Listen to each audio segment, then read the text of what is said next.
Welcome, sole remaining heirs to King Charles III, to Geek Salad's Retro Movie Reviews from the Geek Salad Podcast. I'm Andy. And I'm Mike. And tonight we kick off, a day early, I might add, Yeah. our Disney April, our annual Geek Salad tradition of talking about Disney in the month of April, usually by podcasts. Hopefully we can get one out before the end of the month. I think we will. Disney centric, but tonight we start our look at some Disney films, and this month we decided we were going to do documentaries. We're actually going to do documentaries about the behind of the Walt Disney Company. Yeah, and it's pretty interesting because the film that we chose to start off with, Waking Sleeping Beauty, is something that I would almost expect to have been done kind of like off the side, just from somebody else. Kind of like the Sweatbox. Yeah, very, very similar to the Sweatbox in terms of just being like, I can't believe Disney let this thing go through. I mean, the Sweatbox is still like YouTube, which is constantly getting pulled off of YouTube. But Waking Sleeping Beauty is really interesting because it's the first documentary where I feel like they really acknowledge the strife that was going on behind the scenes. Yeah, and all the mess that followed before and just after Eisner took control. Right, and that's one of the things I love about this is that they do spend a good amount of time talking about how at the very beginning of the 80s, left with a whole bunch of young CalArts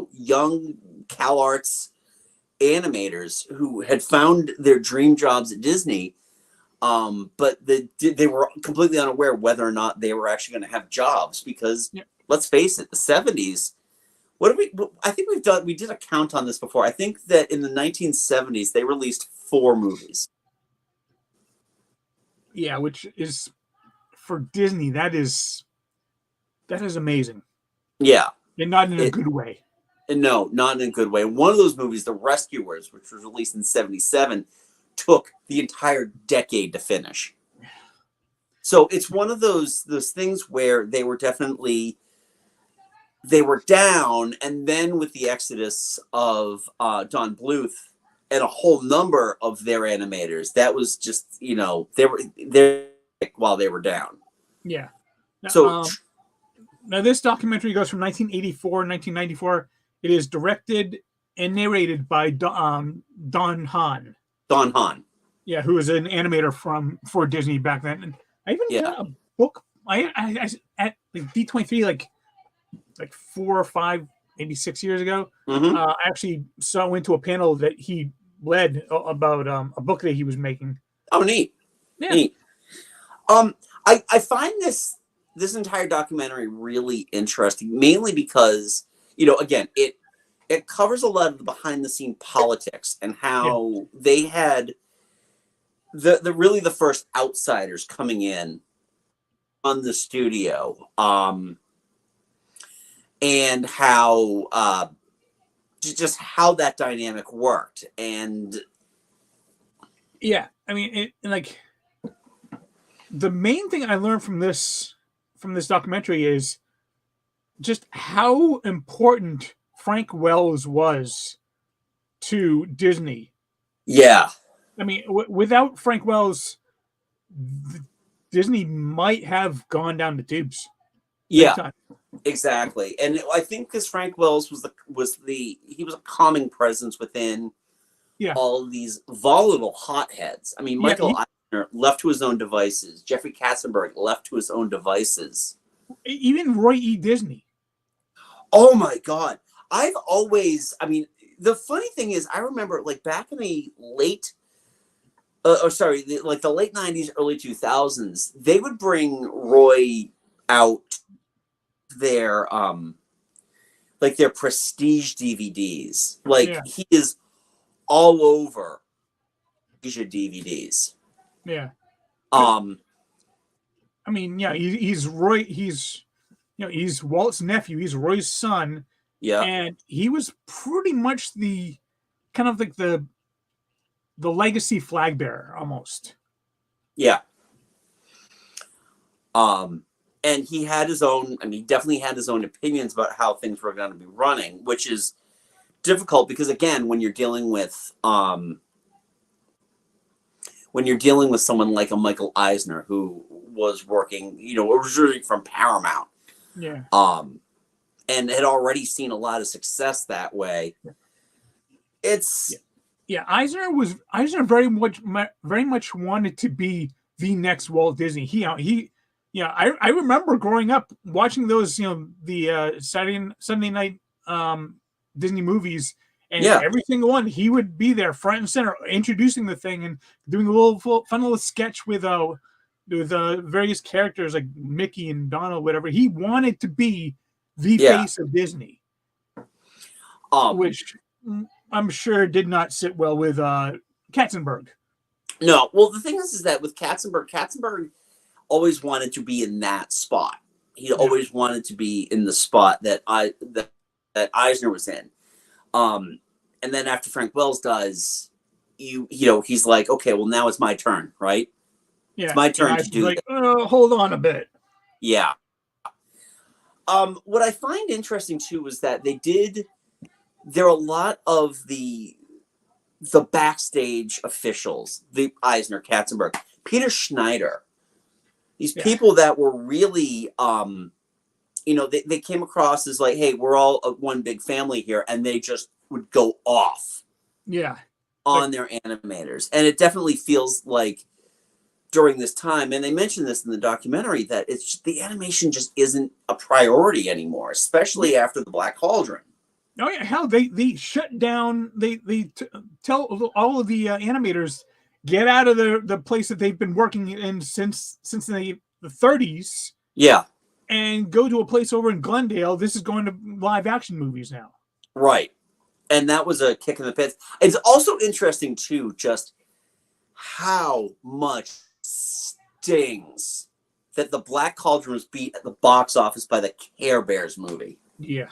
That still comes up. That has come up in conversation a lot. It's a piece of trivia at this point. And then what was it? What did American Tail beat out? American 6. So it actually beat out The Great Mouse Detective. Oh, okay. Which that one especially stung because American Tail was Don Bluth. Yeah. Exactly. Well, not only that, but the fact that it was, it was Basil of Baker Street this time, and then by committee they changed the title. Yeah. And so it's this story of like watching these growing pains of a company that just doesn't. They couldn't get out of their own way. Yeah. And by some miracle, they're able to succeed. And a lot of that, I've always kind of found it hard to wrap my head around Oliver and Company actually being like a hit. And I think for what it cost, it did okay. As far as I'm aware too, I think it beat out Land Before Time. I think that was like its big. Yeah, that sounds about right. Yeah. Just putting up Oliver and Company back here. when Land Before Time was a theatrical release and not just those direct to DVD. Yeah. Just dreck. I mean, budget of Oliver and Company was 31 mil, box office around 121, so it was a hit. Yeah, it definitely was a hit. But when you compare that to The Little Mermaid, and a lot of that I feel has to do with, it was a perfect storm of things, but I really feel like the Alan Menken, Howard Ashman collaboration, the fact that there were singable songs now and that weren't done just by, celebrity guest vocalist Billy Joel. I remember the marketing campaign for Oliver and Company was strictly Billy Joel is not only doing a voice in this, but he's singing. And we've got a bunch of new Billy Joel songs in here, which are all kind of anywhere from like to how can how what no, is it? Why should I worry? I do love that song. Okay. I feel like it worked better. It almost feels like it works better out of context from the movie, but but it's yeah, I also mean, what was the good about last time that they used like that Xerox animation too, and yeah, that was it's noticeable. It's yeah, very noticeable the tribes that they had taken to get the Little Mermaid done. yeah, and it you can definitely tell because Little Mermaid feels like a Broadway musical done in animation, Yes, as exactly, and that's opposed because to an animated film with music. right, exactly, and that feel is something. It's honestly that high of that, and then having that crowning moment with Beauty and the Beast. Regardless of where Beauty and the Beast sits on your list of favorite Disney animated films, I'll still put Aladdin above that in my own personal view. Same You here. can't deny that what Beauty and the Beast did, what Beauty and the Beast was able to accomplish, was nothing short of a miracle, and it is the watermark of where Disney animation sat at that time. I mean, the fact that an animated film for the very first time was nominated for Best Picture. Yeah. This is back when there was still only 5 movies. Yes. Exactly. That And there was a animated feature so they category were yet. It would take another 10 years for that to happen. yeah. So what they were saying is Beauty and the Beast was one of the top 5 movies of 1990. Right. 90, 91. It was 91. Yeah. I mean, if you go back and you look at that nominating list, I mean, Silence of the Lambs is an all-time classic suspense horror film. Beauty and the Beast. And then it's like The Prince of Tides and Bugsy. Oh, good Lord. What was the other one? Now I gotta look this up. But it's...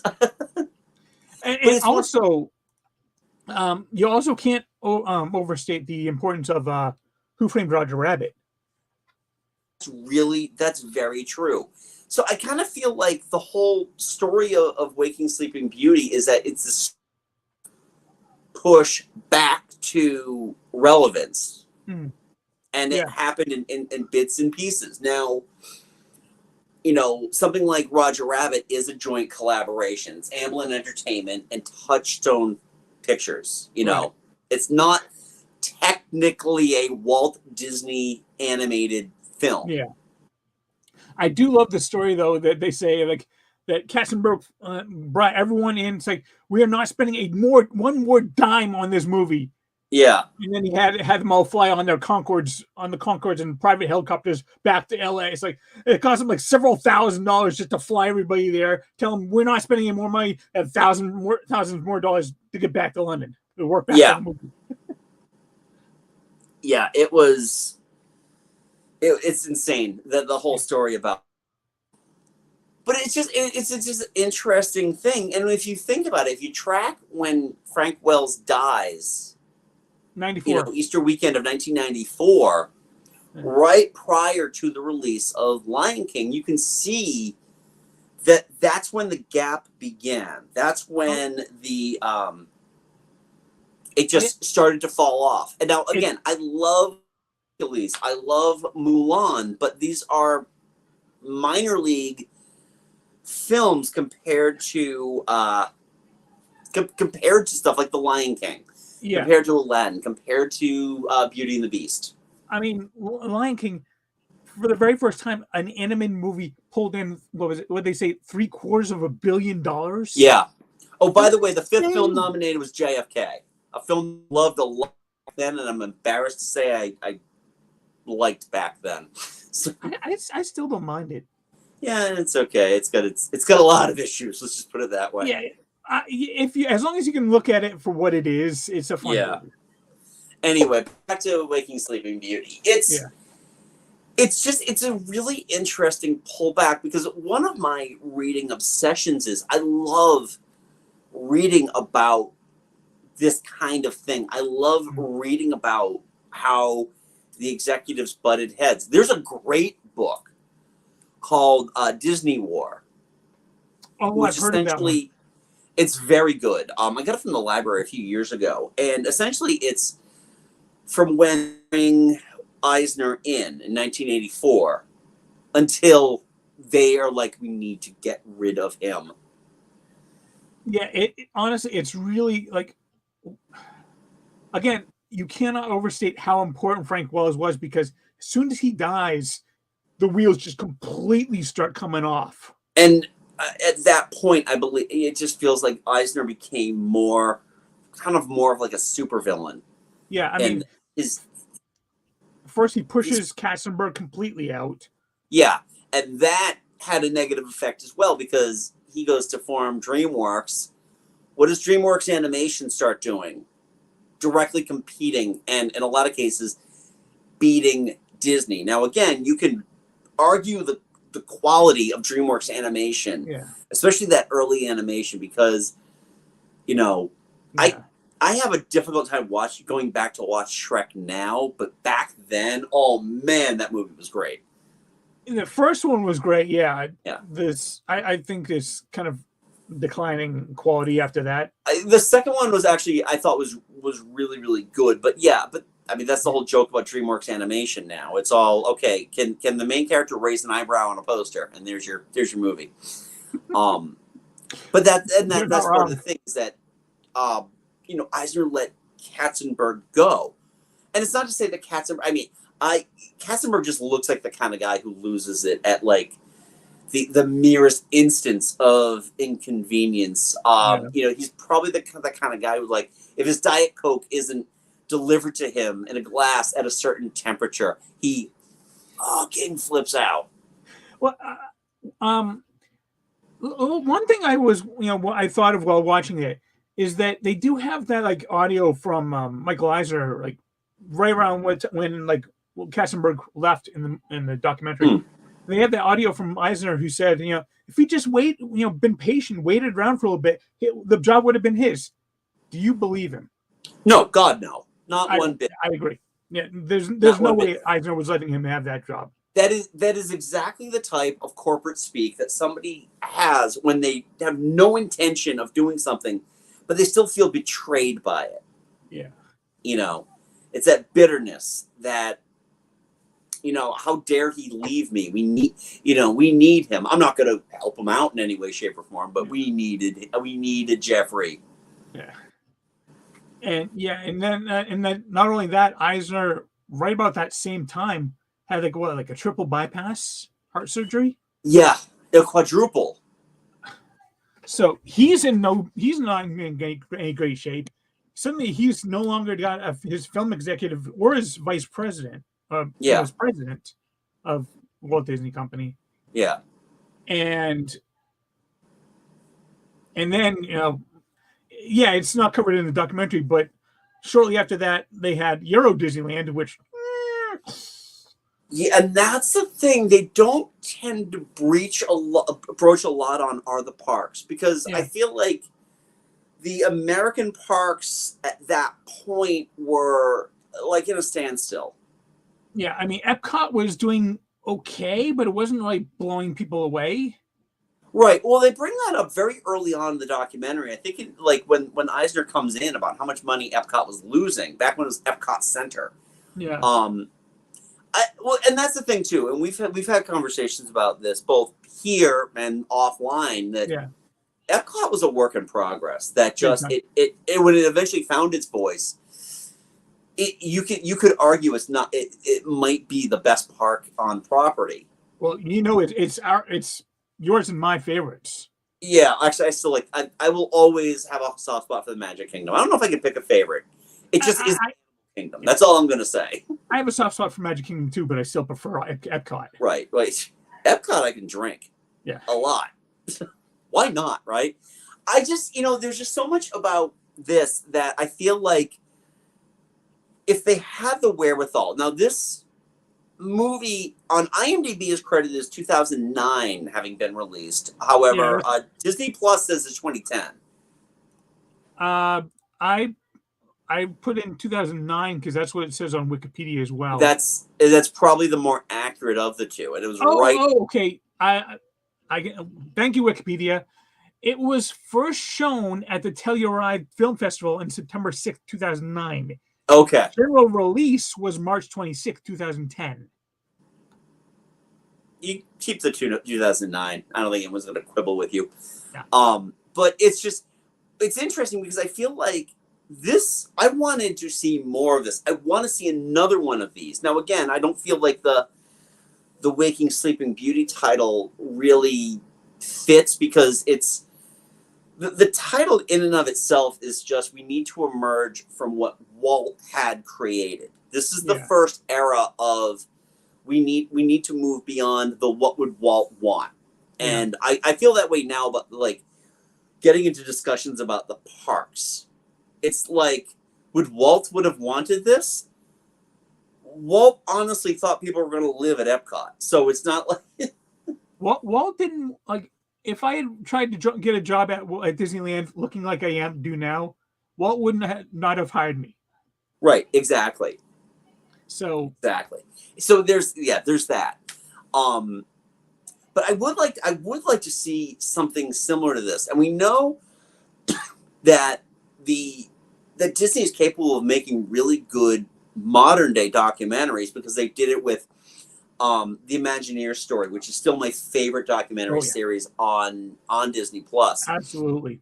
And I really kind of want something like that. I want to see more of a warts and all look at, even if they take the instances from Disney War and just let's look at that let's look at that period of time after the death of Frank Wells to when Eisner was finally forced out because they just couldn't take him anymore. Yeah, I mean this one covered like 1984 to 1994.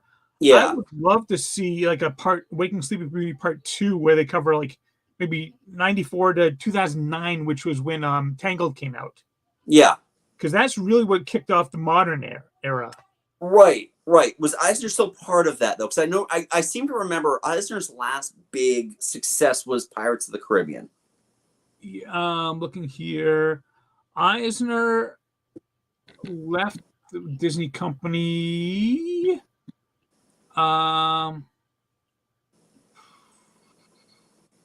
In 2005. Yeah, 2005. Okay. All right.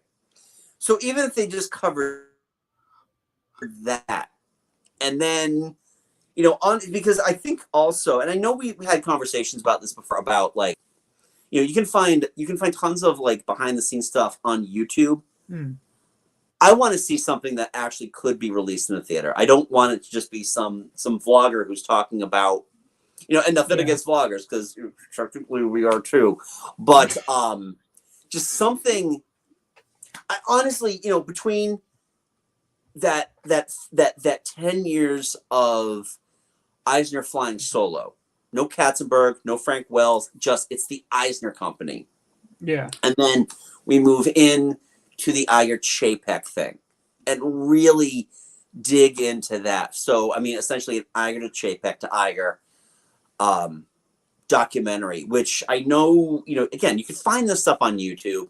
DHI, the Disney Historical Institute, did a whole podcast about the change, like the sudden changeover back to Bob Iger.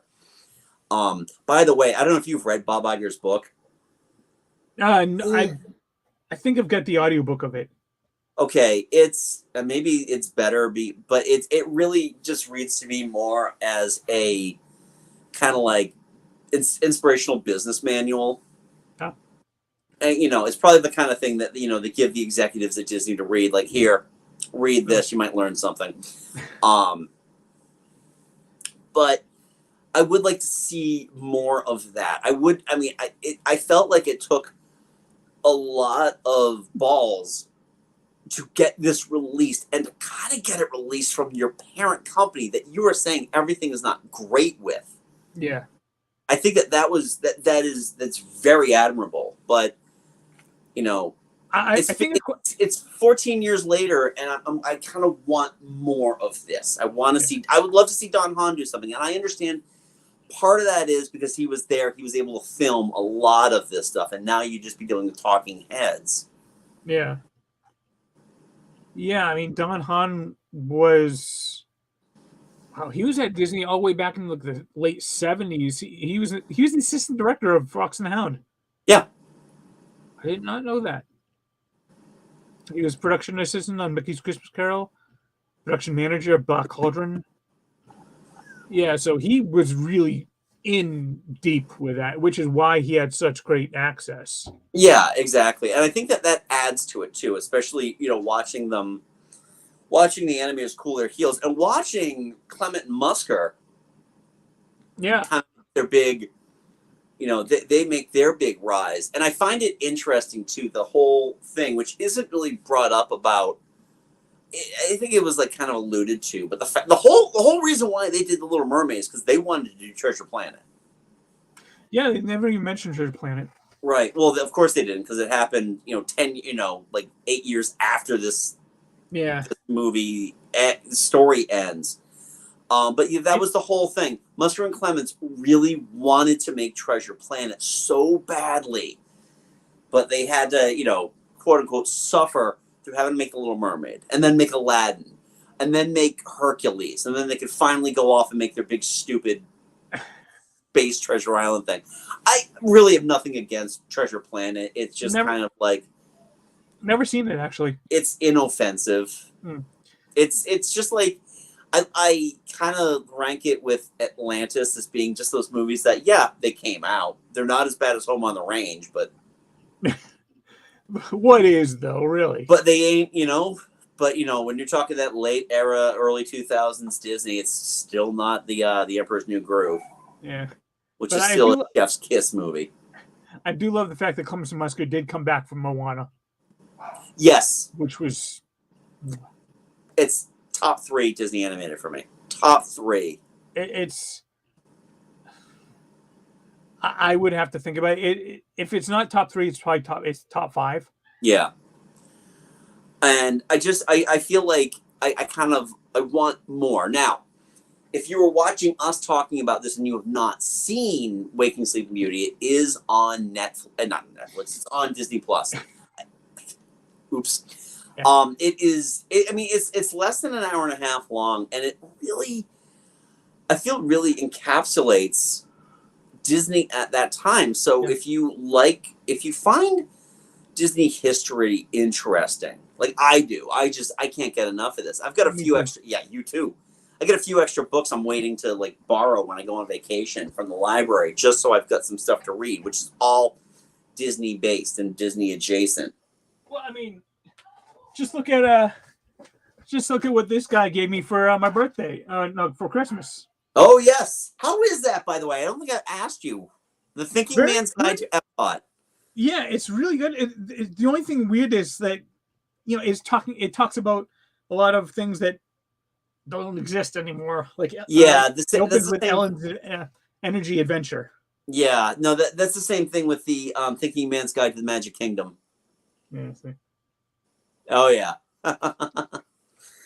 Yeah, I didn't know when these books came out, and he never did the for the other 2 parks. But it's definitely, this is something that really resonates with the both of us, and I would like to see something that's more about kind of like the inner machinations of the parks. And again, I feel like that would be a great story for the Iger Chapek thing, because a lot of the blame about what happened during the pandemic all rests on Bob Chapek for just deciding that we're going to make this beyond. It's the John Hammond thing, or the lawyer in Jurassic Park thing, where the beauty is we can charge whatever we want.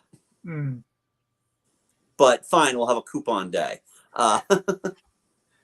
Yeah, the main problem though now is that when Imagineering Story is kind of an outlier, but something like Behind the Attraction, it's a fun series, but there are a few times when I've noticed it does kind of gloss over some of the parts where Disney didn't always act above board. Right. Especially their episode on the Disneyland Hotel.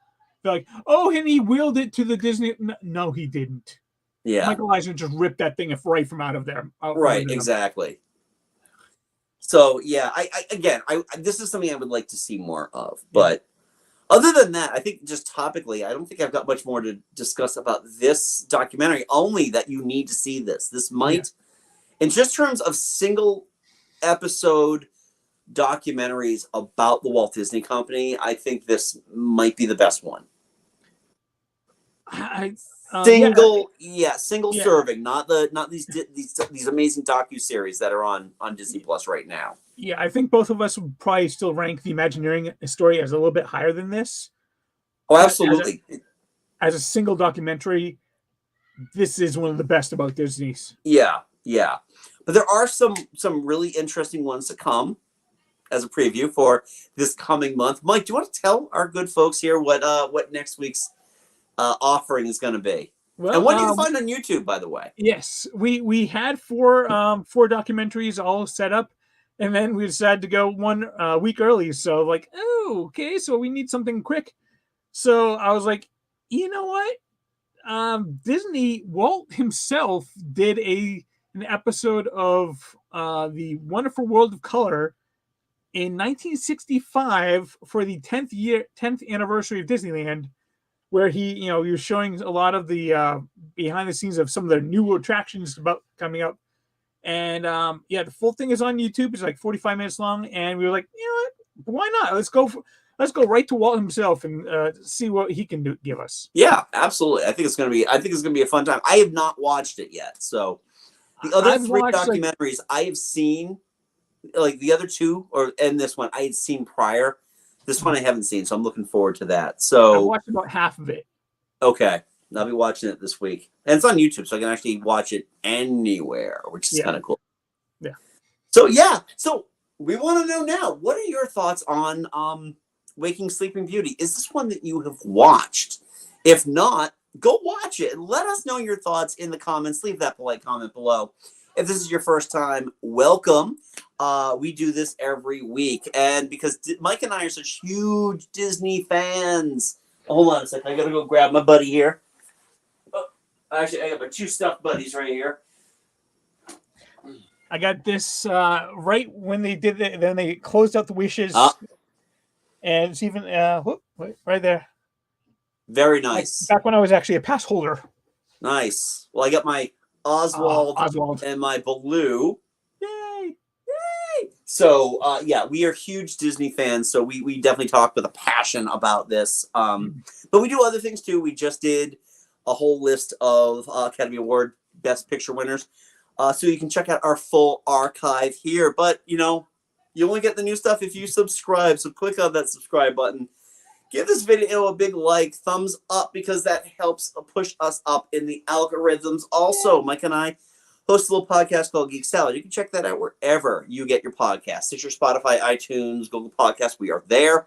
If you're on iTunes, give us that 5-star review, because it's really all that counts.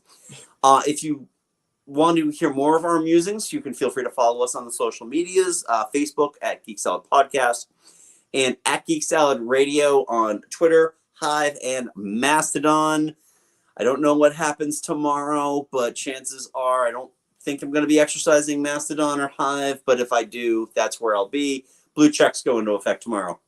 Oh, legacy checks go away. So I'll see exactly what hellhole happens on Twitter starting tomorrow. I will keep everybody abreast of the situation. So check us out. Don't forget to subscribe. And until next time, I'm Andy. I'm Mike. Go forth, be nerdful, and have a magical day. Bye-bye.